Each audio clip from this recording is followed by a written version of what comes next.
আজকে আমরা এসেছি কোথায়? পিকনিক। পিকনিকে সেখানে বসে বসে রিলস বানাচ্ছি। আমিও বসে বসে রিলসই বানাচ্ছি। আমার শরীরটা খারাপ, তাও আমাকে নিয়ে এসছে জবরদস্তি।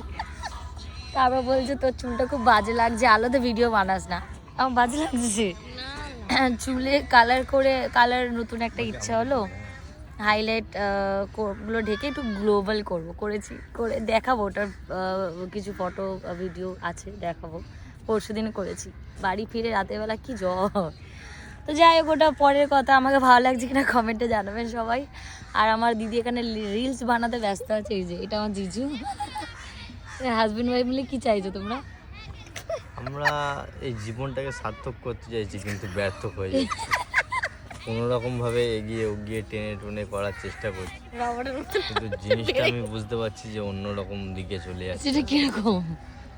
ব্যর্থতার দিকে চলে যাচ্ছে আস্তে আস্তে, ঘন অন্ধকারে।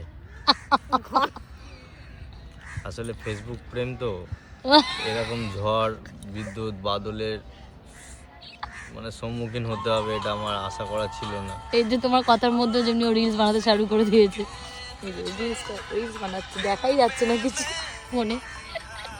ওর ফোনের পিছনে চকমকা আছে, সামনে কিছু নেই।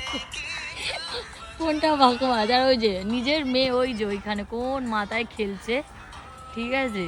ও বাচ্চাকে ছেড়ে এখানে রিলস বানাচ্ছে। ওইটুকু একটা দুধের বাচ্চা, 1.5 বছরের বাচ্চাকে, সরি 1.5 বছর না, 2 বছর হতে যায়, ছেড়ে আর ও এখানে রিলস বানাচ্ছে।